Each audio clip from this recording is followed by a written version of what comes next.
สวัสดีค่ะคุณผู้ชมคะขอต้อนรับเข้าสู่รายการ Lightning Talk กับสายสวรรค์ขยันยิ่งค่ะรายการที่เราจะมาอยู่เป็นเพื่อนคุณผู้ชมทุกวันจันทร์ถึงวันศุกร์เวลา 16 นาฬิกาถึง 16 นาฬิกา 30 นาที 4 โมงเย็นกับประเด็นที่คุณไม่ควรพลาดนะคะวันนี้ดิฉันอยู่กับน้องๆทีมยิมนาสติกทีมชาติไทยซึ่งก็เป็นคนที่ทำให้เรามีความสุขกันมาอีกครั้งหนึ่งสำหรับวงการยิมนาสติกของบ้านเรานะคะนี่เพิ่งไปคว้าเหรียญรางวัลอะไรกันมามากมายสร้างความภูมิใจให้กับประเทศขอต้อนรับน้องๆซึ่งมาเป็นตัวแทนนะคะทีมอย่างทีมนี้มี6คนแต่ว่าสามารถมาร่วมรายการวันนี้ได้5คนด้วยกันนะคะเริ่มจากน้องณัฐิพงษ์เอียดวงศ์น้องปูค่ะอายุ18 ปีแล้วนะคะแล้วก็น้องสมภพสวนดอกไม้น้องสมภพค่ะก็เป็นนักกีฬายิมนาสติกศิลป์ชายอายุ17 ปีแล้วนะคะอีกคนนึงน้องนิกค่ะวัชรพลพิมพิลานะคะอายุ17 ปีแล้วเช่นเดียวกันนะคะเหรียญเต็มไปหมดเลยว่ายทีหนึ่งเสียงกรุ้งกริ้งกรุ้งกริ้งเลยนะคะมาทางน้องสองสาวที่เป็นตัวแทนมาบ้างนะคะน้องหมูแดงธิดาพรคันธระนะคะนักกีฬายิมนาสติกศิลป์หญิงอายุ18 ปีแล้วก็เด็กหญิงสศิวิมลเมืองพวนหรือว่าน้องกระแตอันนี้เป็นน้องเล็กของทีมอายุ14 ปีนะคะอ้าวมาถามปูหน่อยในที่นี้เนี่ยปูเป็นพี่สุดแล้วนะใช่ครับน่าใช่ ฝ่ายชายนะมีฝ่ายชายฝ่ายหญิงนะคะปูเล่นมาตั้งแต่อายุเท่าไหร่ละ4 ขวบครับตั้งแต่4 ขวบจนอายุ18 ปีใช่ก็มีพัฒนาการขึ้นเรื่อยๆก็มีครับได้เหรียญมามากขนาดไหนละอันนี้เฉพาะรายการล่าสุดหรือว่าทั้งหมดล่าสุดครับนี่เฉพาะล่าสุดที่มาจากสิงคโปร์ใช่ครับสุดยอดเลยกี่เหรียญคะ6 เหรียญทอง1 เหรียญทองแดงครับค่ะ6 เหรียญทอง1 เหรียญทองแดงโอ้โหดูสิคะคือแบบอย่างภาคภูมิใจมากแล้วก่อนหน้านี้เนี่ยปูเคยไปได้เหรียญทองรายการไหนมาบ้างอย่างเช่นรายการอะไรครับต่างประเทศหรือนอกประเทศทั้งในประเทศทั้งต่างประเทศเลยได้เหรียญทองในชีวิตนี้กี่เหรียญแล้วปูอ๋อนับไม่ถูกครับนี่ ไม่ธรรมดาคือเยอะมากทั้งในประเทศทั้งต่างประเทศครับแต่ครั้งนี้เป็นรายการเดียวที่ได้เหรียญทองเยอะใช่ไหมใช่ครับค่ะหรือมีรายการก่อนหน้านี้อีกก่อนหน้านี้ก็มีเยาวชนอะไรประมาณนี้ค่ะถือว่าเป็นรายการที่ใหญ่ที่สุดในชีวิตไหมที่สิงคโปร์ที่ผ่านมาก็มีชิงแชมป์เอเชียครับได้เหรียญทองม้ากระโดดครับค่ะอันนั้นคือที่สุดครับที่สุดกว่าค่ะแล้วคราวนี้เนี่ยมันยากขนาดไหนก็คู่แข่งเป็นยังไงบรรยากาศการแข่งขันเป็นยังไงก็ตอนแรกก็ได้ยินชื่อคู่แข่งมีชุดซีเกมครับก็ตกใจหัวใจเต้นตุบๆตับๆเลยแล้วเป็นยังไงสรุปว่าก็ด้วยประสบการณ์ครับที่แข่งมาหลายแมตช์ก็ทำให้เราไม่ค่อยตื่นเต้นมากค่ะถึงได้เอาชนะจริงๆก็เอาชนะตัวเองด้วยเนาะครับใช่ไหมใช่ครับมาสมภพบ้างค่ะสมภพเล่นตั้งแต่อายุเท่าไหร่คะ9 ขวบครับตั้งแต่9 ขวบมาจนถึงเวลานี้ครับคืออยากจะถามคำถามเดียวกันนะในชีวิตนี้ได้เหรียญทองกี่เหรียญแล้วจำไม่ได้นี่แต่ละคนไม่ธรรมดานะคะเนี่ยค่ะส่วนที่สิงคโปร์นี่ได้เท่าไหร่2 ทอง 2 เงิน 2 ทองแดงครับค่ะมาอย่างละ2เป็นเพื่อนกันค่ะแล้วก็บรรยากาศการแข่งขันเนี่ยเหมือนกับที่ปูเจอไหมไปเจอคู่แข่งของผมจะเป็นชุดเยาวชนเป็นจูเนียร์ครับก็เก่งเหมือนกันครับครับผมแต่ว่ามีโค้ชมีอะไรมีกำลังใจก็เลยไม่ค่อยกลัวครับสุดยอดค่ะเก่งมากๆเลยนะคะเด็กๆน้องนิกล่ะคะเล่นมาตั้งแต่อายุเท่าไหร่4 ขวบครับ4 ขวบทุกคนที่ต้องเริ่มตั้งแต่เด็กๆหมดเลยนะแล้วใครชักนำใครเป็นแรงบันดาลใจให้เราเริ่มเรียนหรือเริ่มเล่นยิมนาสติกปูผมครับก็พ่อรู้จักคุณครูคนหนึ่งครับครูสายชนครับเขาพามาเล่นครับแล้วก็ชอบอะฮะเราก็ชอบด้วยไหมหรือว่าเล่นตามคุณพ่อครับเล่นตามคุณคือคุณพ่อให้มาเรียนครับก็เรียนใช่ครับแล้วก็ในที่สุดก็เก่งขึ้นเรื่อยๆประมาณนั้นครับจนถอนตัวไม่ขึ้นเป็นนักกีฬาทีมชาติไปเลยในที่สุดสมภพกันนิกอะคะนี่คือคุณพ่อคุณแม่ให้เล่นหรือว่าครับก็อยากเล่นอยู่แล้วครับก็เลยเข้ามาที่โรงเรียนกีฬาโรงเรียนกีฬาจังหวัดสุพรรณบุรีครับครับก็เข้ามาตั้งแต่ป .4 ครับรุ่นผู้อำนวยการดร.อานนท์นะครับตอนนี้เขาก็เป็นผู้อำนวยการอยู่ครับแล้วก็มีโค้ชผู้สอนเป็นอาจารย์เอกราชแล้วก็อาจารย์วินิตครับค่ะจริงๆโรงเรียนกีฬาก็มีกีฬาหลายประเภททำไมถึงเลือกยิมนาสติกอ่ะชอบครับชอบตั้งแต่เด็กๆเลยใช่ชอบจากไหนหนูเห็นฮีโร่ในดวงใจอะไรที่เป็นนักกีฬาสมัยก่อนเนาะใช่ครับเช่นที่ชอบก็ ชอบพี่วินาครับพี่วินาโชคความอภัยครับ ค่ะ ครับ แล้วก็เจอโค้ดด้วยก็อยากมาเล่นก็เลยเข้ามาเล่นเลยครับ โอ้เหมือนมีไอดอลเนาะ ใช่ครับ ค่ะ แล้วก็น้องนิกล่ะคะ เหมือนกันครับ เหมือนกัน ครับ เหมือนกันก็คือมีคือชอบด้วยตัวเองตั้งแต่เด็กๆเลย ครับมันท้าทายดีครับ อืม ชอบอะไรแนวนี้อยู่แล้ว ชอบอะไรแนวนี้อยู่แล้ว ครับ แล้วเล่นกีฬาประเภทอื่นด้วยไหม ไม่ครับ ไม่เลย ตั้งมั่นอยู่ที่ยิมนาสติกเลย ครับ ก็เลยพัฒนาตัวเองมาได้ระดับนี้มาคุยกับสาวๆบ้างสองสาวนะคะ น้องหมูแดงเล่นมาตั้งแต่อายุเท่าไหร่คะ 5 ขวบค่ะ ตั้งแต่5 ขวบเลยอะจนกระทั่งนิด18แล้วนะ ค่ะ แต่ก็ยังดูเด็กๆอยู่เลยนะคะ อ้วน ค่ะ นะ อ๋อเหรอเขาต้องระวังเรื่องน้ำหนักขนาดไหนเป็นนักกีฬายิมนาสติกเนี่ย ก็ต้องระวังมากค่ะ เพราะว่าถ้าเกิดเราน้ำหนักมากเวลาแบบพลาดขึ้นมามันจะเจ็บง่ายค่ะแต่หนูก็ อ้วนเหมือนเดิม หนูก็ทานอร่อยอะไรอย่างนี้ใช่ไหมคะลูก ใช่ค่ะ ค่ะ แต่ว่าเวลาฝึกก็ฝึกหนักเหมือนคนอื่นๆเขา ค่ะ ค่ะ จะอ้วนจะผอมก็ใช่ไหมค่ะ แล้วเหรียญรางวัลที่ภูมิใจที่สุดในชีวิตมีไหม ก็น่าจะเป็นกีฬาแห่งชาติค่ะ กีฬาแห่งชาติเมื่อไหร่คะ เมื่อก็ที่ผ่านมาปี2 ปีอะค่ะ อ๋อค่ะค่ะ แต่ว่าไปสิงคโปร์คราวนี้เนี่ยยังไม่ได้ ใช่ค่ะ ค่ะ ก็สู้ต่อไป ค่ะ นะคะ เวลาที่เป็นนักกีฬาก็ต้องรู้แพ้รู้ชนะใช่ไหมคะ มีทั้งสำเร็จบ้าง มีทั้งผิดหวังบ้าง ค่ะ ค่ะ อ้าวกระแตอายุ 14 ปีนี่ตัวเล็กที่สุดในทีมที่เรียนมาตั้งแต่อายุเท่าไหร่คะ 5 ขวบค่ะ ตั้งแต่ 5 ขวบ ใครเป็นคนชักนำเข้าวงการ ตอนแรกแม่หนูเป็นนักกีฬายิมนาสติกก่อนค่ะ แล้วแม่ก็เลยพามาเล่นค่ะ แล้วก็รู้สึกชอบค่ะ ค่ะ ลูกไม้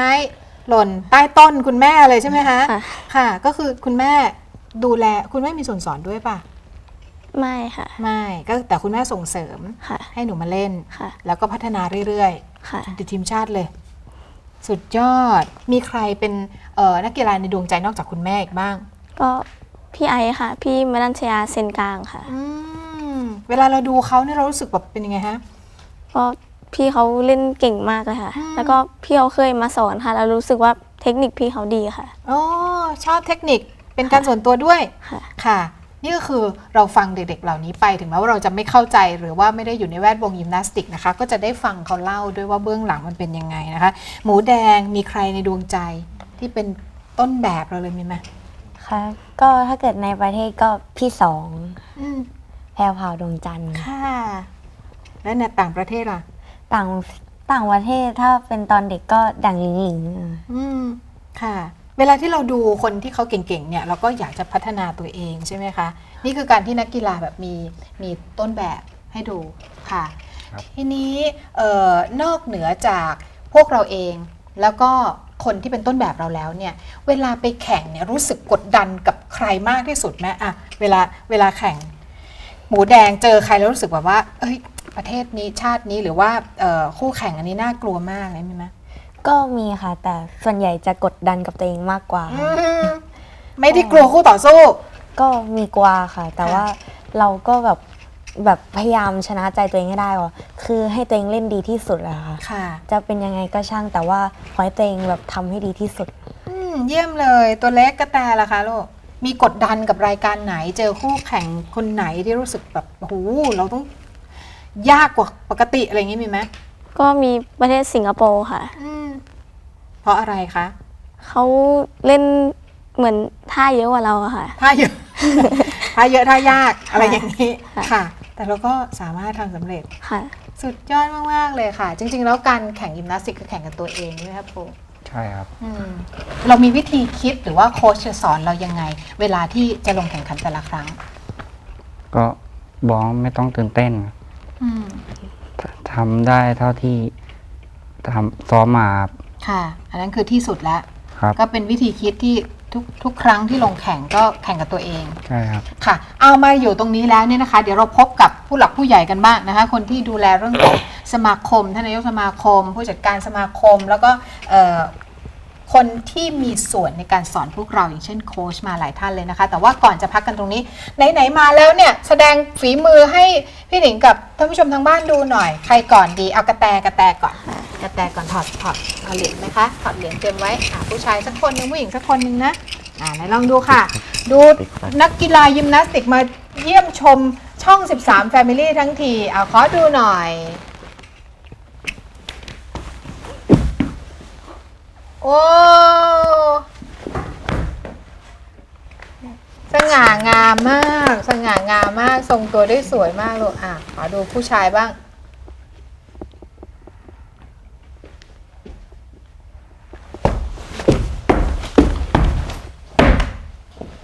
โอ้โห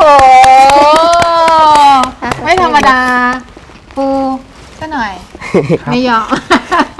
เอาละค่ะเป็นตัวแทนนะคะ ก็ถือว่านี่ก็คือเยาวชนรุ่นใหม่ที่หลงไหลในกีฬายิมนาสติกซึ่งเป็นกีฬาที่เล่นยาก แล้วก็หาคนประสบความสำเร็จได้ยาก แต่ขณะเดียวกันนะคะ คนไทยยังสามารถที่จะฝากความหวังไว้กับนักกีฬายิมนาสติกทีมชาติไทยได้มากขนาดไหนช่วงหน้าต้องมาฟังเรื่องของการทำทีมเรื่องของแผนยุทธศาสตร์ต่างๆ โดยเฉพาะอย่างยิ่งที่จะไปคว้าเหรียญในรายการใหญ่อย่างซีเกมส์ปีหน้านี้สักครู่ค่ะ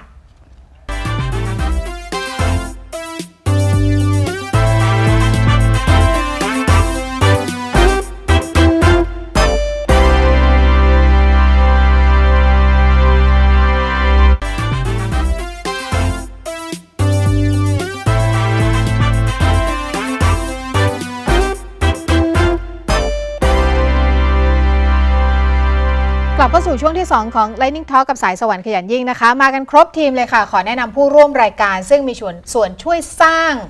และปลุกปั้นนักกีฬายิมนาสติกทีมชาติไทยในยุคนี้กันนะคะเริ่มจากท่านแรกค่ะนาวาตรีสรายุทธพัฒนศักดิ์นายกสมาคมยิมนาสติกแห่งประเทศไทยค่ะ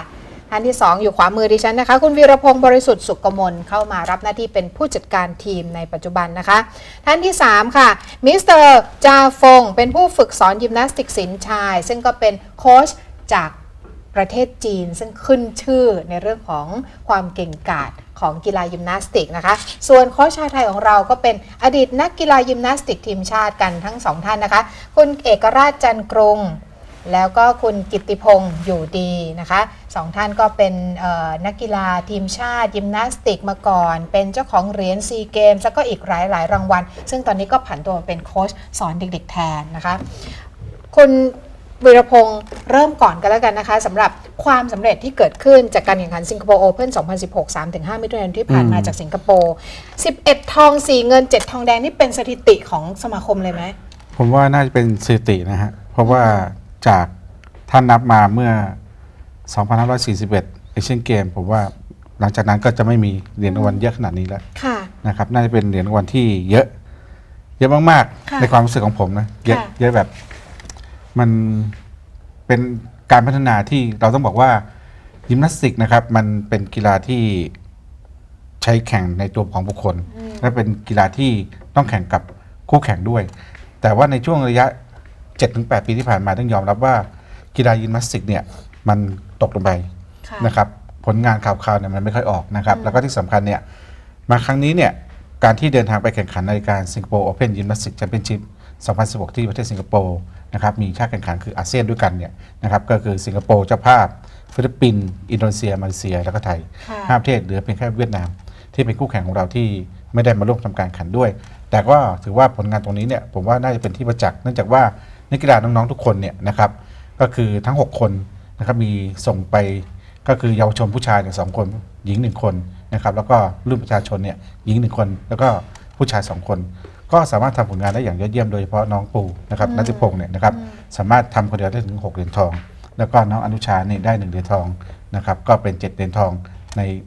ประเภทของประชาชนไทยเรานะครับก็คือถ้าพูดตามหลักก็คือไทยเอาหมดเลย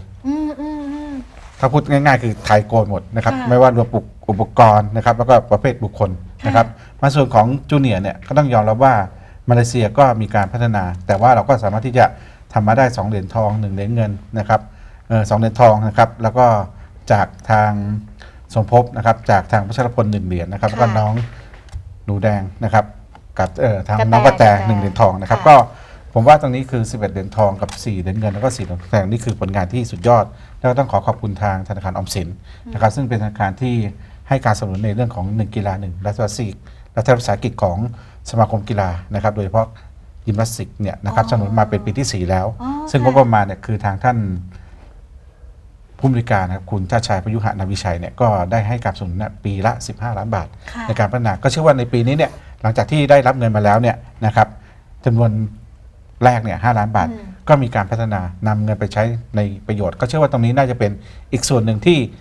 ทำให้การย่างก้าวการพัฒนาของวงการยิมนาสติกเนี่ยมันเกิดการพัฒนาอย่างต่อเนื่อง ถึงแม้ว่า 3 ปีที่ผ่านมาเนี่ย ค่ะ มันจะไม่ประสบความสำเร็จแต่ว่าต้องยอมรับว่าทุกอย่างมันก็ต้องมีการ แต่ของ พัฒ นี้ นา มัน ขึ้ ต้ น องใช้ เรื่อย เวลาค่ะคุณ ถู วี ก ร ต้อง พงศ์เพ ครั ราะ บ ว่า ผม คือกว่าที่จะสร้างบุคลากรขึ้นมาจากรุ่นอย่างเงี้ยรุ่นตอนนี้เป็นครูแล้วเนี่ยกว่าจะสร้างรุ่นลูกศิษย์ขึ้นมาติดทีมชาติไปคว้าเหรียญไม่ง่ายเลย ครับ เพราะฉะนั้นก็ถือว่าค่อยๆ ขับเคลื่อนไป ใช่ครับ แต่ว่าผลงานจากสิงคโปร์โอเพ่นในคราวนี้เนี่ยกระตุ้นให้คนไทยหันมาเฮ้ยนักกีฬายิมนาสติกของเราประสบความสำเร็จในระดับนี้ก็กลับมาคึกคักกันอีกรอบหนึ่งต้องเรียนถามท่านนายกสมาคมค่ะ ผลที่ได้แบบนี้เนี่ยเห็นแล้วชื่นใจขนาดไหนคะจากผลงานที่ผ่านมา ครับก็ดีใจครับ เพราะว่าเป็นการจุดประกายให้ยิมนาสติกโดยเฉพาะยิมศิลป์ที่ไปแข่งมา ค่ะ เนี่ยนะฮะมีความสดใสมี ค่ะ มองเห็นว่าในอนาคตของเรานั้นเราจะสามารถกระตุ้นให้นักกีฬาที่กำลังจะเลิกไป หรือกำลังจะคิดเลือกกีฬาที่จะเล่นเนี่ยหันมาเล่นยิมนาสติกโดยเฉพาะยิมศิลป์ซึ่งเป็นกีฬาที่มีความผาดโผนและเป็นกีฬาพื้นฐาน แล้วก็สามารถที่จะพัฒนาไปสู่กีฬาชนิดอื่นก็ได้ตลอด ค่ะ เยาวชนนะฮะ ค่ะ สำหรับที่เก่งแล้วก็สามารถจะนำชื่อเสียงให้กับประเทศชาติได้ ค่ะ ครับ กีฬายิมนาสติกศิลป์เนี่ยถ้าให้อธิบายมันต่างจากกีฬายิมนาสติกประเภทอื่นๆยังไงคะ ครับยิมนาสติกศิลป์เนี่ยเป็นต้นตำรับของกีฬายิมนาสติก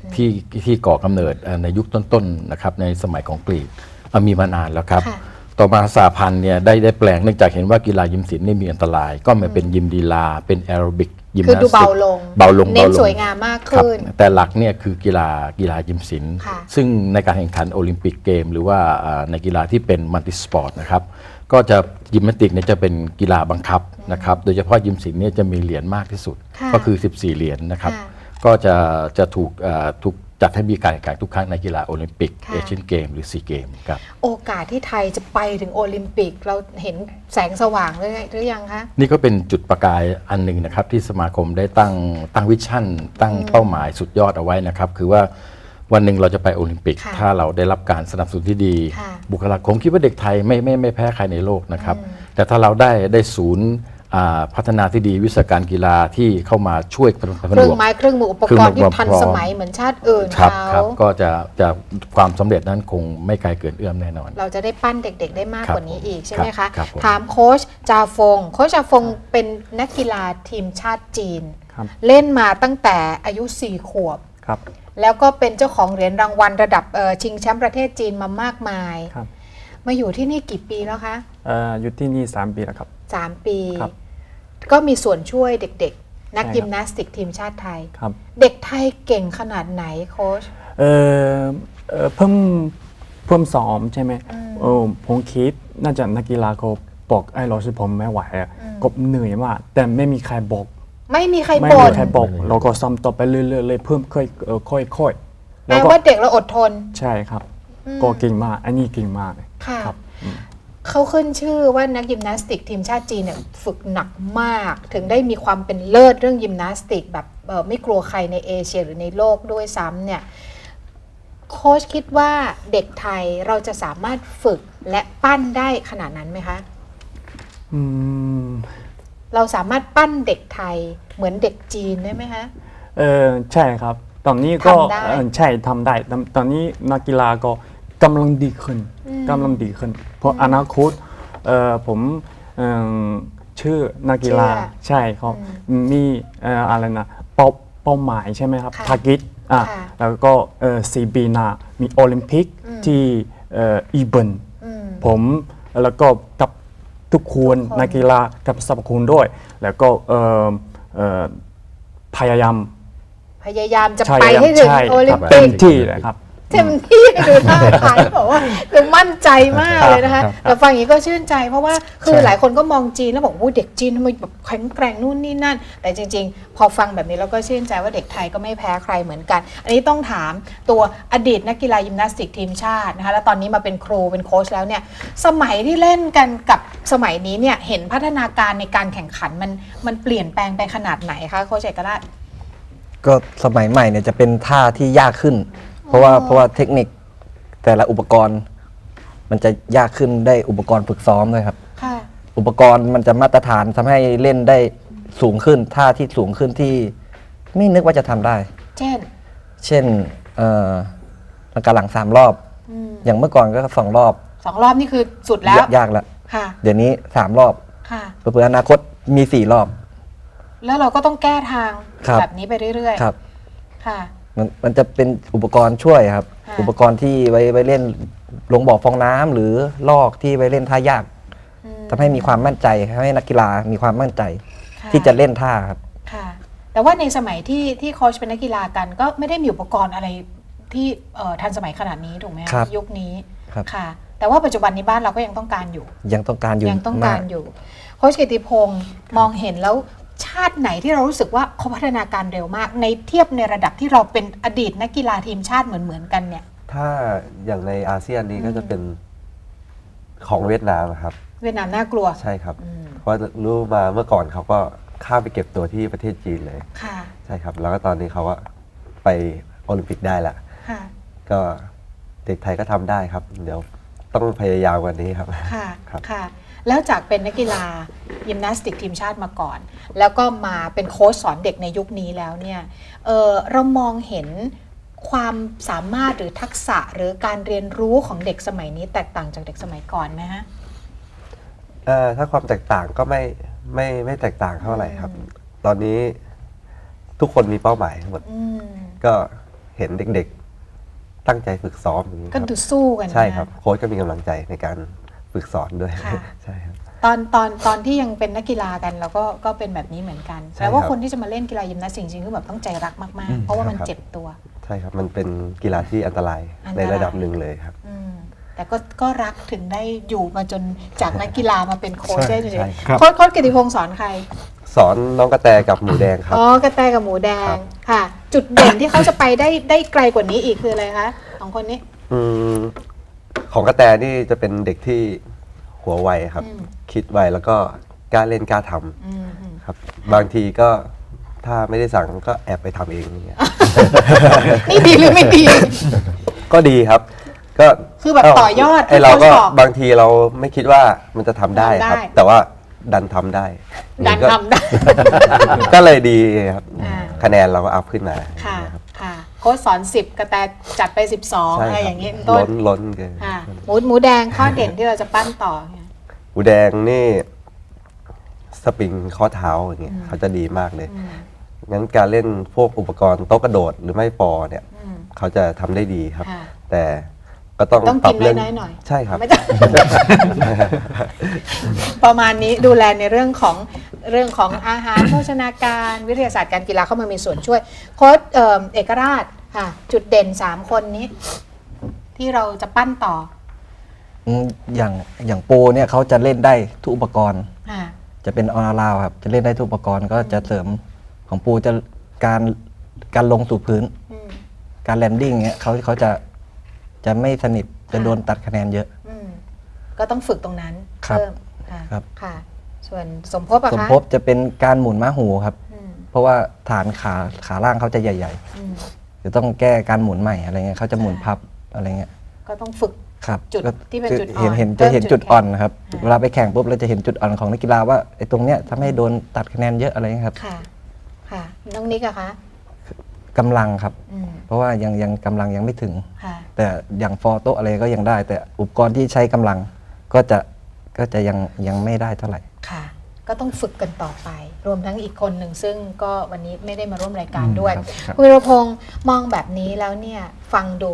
พอเข้าใจเห็นภาพว่าเอาละเรามีเป้าหมายจะไปโอลิมปิก เด็กๆ เราก็ใจรักนะโค้ชก็ตั้งใจกันอย่างเต็มที่ ครับ อะไรอีกที่เราต้องเติมเพื่อให้เป็นความหวังของคนไทยได้ ผมว่าน่าจะเป็นส่วนเรื่องของหลาย ๆ อย่างเรื่องของโภชนาการที่ดี อืม วิทยาศาสตร์การกีฬาที่ดี เพราะว่าอย่างโค้ชเอกราชบอกเนี่ยน้อง ๆ บางคนก็ในเรื่องของร่างกายยังไม่กำลังยังไม่ก็ต้องเติมให้เต็มนะครับแล้วก็เรื่องของสภาพจิตใจ อืม และอีกอย่างที่ต้องเติมให้กับนักกีฬาคือเรื่องของสมาธิ ค่ะ เพราะเรื่องยิมนาสติกเนี่ยเรื่องสมาธิเป็นปัจจัยหลัก เพราะบางคนเกิดความตื่นเต้น อืม มันทำให้เกิด คือห การ ลุด พลาด เอง ได้ อะ ถูกต้อง สมาธิหลุดเอง นะครับตรงนี้ก็คือพยายามจะบอกทางโค้ชแล้วก็ทางสตาฟทีมงานนะครับ ค่ะ ว่าเราควรจะมีเรื่องของสมาธิเข้ามาเกี่ยวข้องนี้ด้วย เพื่อที่จะพัฒนาไปอีกย่างก้าวหนึ่งในการที่จะนำพาสู่เหรียญทองมาในกีฬาชนิดต่างๆ หรืออนาคต ในกีฬาซีเกมก็ตามเอเชียนเกมหรือโอลิมปิกเกมที่เราตั้งหวังก็ตามนะครับ ค่ะ อย่างที่โค้ชก็พูดถึงเรื่องของอุปกรณ์เรื่องของศูนย์ต่างๆ ตอนแรกท่านนายกก็เอ่ยถึงศูนย์ ครับ แปลว่าตอนนี้เด็กๆ เราฝึกกันยังไงฮะ จริงๆแล้วศูนย์เนี่ยจำเป็นมากนะครับ เพราะว่าจะต้องมีขนาดแล้วก็มีความกว้างยาว แล้วก็มีอุปกรณ์ช่วยฝึก ตอนนี้เขาฝึกอยู่ที่ไหนคะ ตอนนี้อยู่ที่ศูนย์ฝึกของสมาคมที่เพชรเกษม 81 นะครับเวลารวมทีมชาติ ค่ะ แต่ทั่วๆไปแล้วจะอยู่ตามสโมสรอย่างเช่นนักกีฬาส่วนใหญ่ก็เป็นสโมสรกีฬาโรงเรียนกีฬาสุพรรณบุรี อ่า นะครับบางส่วนก็มีจากสโมสรชัยภูมิสโมสรจากสมุทรสาคร คือแปลว่า สมคม เว ก็รีย ลาก ตัวมา ในยามปกติยังไม่ ครับ ออกรบเนี่ยก็ ครับ อยู่ตามสโมสรของตัวเอง ครับ ไป ทั่วๆไป ทั้งโค้ช ครับ ทั้งเด็กนะ ครั ฮะ บครับ แล้วพอจะมาแข่งขันรายการใหญ่ๆ ก็ ครับ มาเข้าค่ายกันทีหนึ่ง ทีนี้ เก็บ สมาคม ตัว ก็จะเรียกตัวมาซ้อมทั้งปี เมื่อพิจารณาได้จากการชิงชนะเลิศแห่งประเทศไทยก็คัดเลือกนักกีฬา อ๋อค่ะ แล้วก็เก็บตัวมาซ้อมทั้งปี ค่ะ ครับครับ ค่ะ ส่วนใหญ่ แต่ว่าที่ยังต้องการได้รับการสนับสนุน ครับ คืออุปกรณ์เครื่องไม้เครื่องมือ ครับ และการพัฒนา ครับ อาคารในลักษณะที่เป็นศูนย์ ที่ ครบ มาต ว รง ฐาน จร ครับ ที่จะได้ ครับ พัฒนาเด็กๆต่อไปอย่าง ครับ นี้ใช่ไหมฮะ ครับ แล้วเราต้องรอใครช่วยคะเนี่ย ก็คงจะเป็นรัฐบาลครับ เพราะว่า ก็ต้องเป็นใช้งบประมาณจำนวนมาก แล้วก็จะต้องมีมาตรฐานจริงๆนะครับ อยากให้ประเทศไทยตามวิชั่นของผู้หลักผู้ใหญ่ในบ้านเมืองที่พูดไปแล้วว่า ตามพระราชบัญญัติกีฬานะครับว่าเราควรจะเป็นฮับของกีฬา ค่ะ ยิมนาสติกเนี่ยมีคนขออยากจะมาซ้อมกับเราเยอะ บางทีเราก็ต้องปฏิเสธไปเนื่องจากว่าศูนย์ของเรายังเล็กเกินไป รองรับไม่ได้ ยังรองรับไม่ได้ครับ ค่ะ ผม แต่เห็นแบบนี้แล้วและเห็นอนาคตเห็นเป้าหมายร่วมกันแบบนี้แล้วก็อยาก ครับ จะมีส่วนร่วมในการให้กำลังใจสนับสนุน แล้วก็ ครับ ผลักดันให้สมาคมยิมนาสติกแห่งประเทศไทย รวมไปถึงโค้ชผู้บริหารแล้วก็เด็กๆทุกคนนะคะไปถึงฝั่งฝันให้ได้เพราะว่าไม่ใช่แค่ความสำเร็จของสมาคมหรือใครคนใดคนหนึ่งนะคะแต่เป็นความสำเร็จระดับประเทศในเรื่องกีฬายิมนาสติกที่เรารอคอยมานาน อยากจะให้กลับมาเป็นยุครุ่งเรืองนะคะ ก็หวังว่าวันนี้คงจะได้สะท้อนและทำให้เราได้รู้จักเกี่ยวกับนักกีฬายิมนาสติก ทีมชาติไทยและสมาคมกีฬายิมนาสติกแห่งประเทศไทยเพิ่มเติมมากขึ้น ต่อจากนี้ก็เชียร์กันนะคะ เป้าหมายต่อไปซีเกม 2017 ครับ เมื่อไหร่คะ วันที่ 19 สิงหาถึง 31 สิงหาคมปีหน้า แปลว่า ครับ นับจากนี้เป็นต้นไปนับถอยหลังได้เลย ครับ เข้าค่ายเก็บตัวแล้วฝึกหนักแล้ว เก็บตัวครับต้องเก็บตัวฮะไม่ ค่ะ เก็บตัวไม่ไหวฮะ ค่ะ ก็สู้กันต่อนะคะ และเราก็ให้กำลังใจสำหรับทุกๆคนนะคะ วันนี้ขอบพระคุณทุกท่านที่มาร่วมรายการนะคะ ขอบพระคุณมากค่ะ และนี่ก็คือรายการ Lightning Talk กับสายสวรรค์ขยันยิ่งในตอนที่เรามาร่วมกันทำความเข้าใจและให้กำลังใจนักกีฬายิมนาสติกทีมชาติไทยไปถึงฝันคือโอลิมปิก แต่ว่าฝันเล็กๆ ก่อนปีหน้าซีเกม 2017 นะคะ วันนี้ลาไปก่อนสวัสดีค่ะ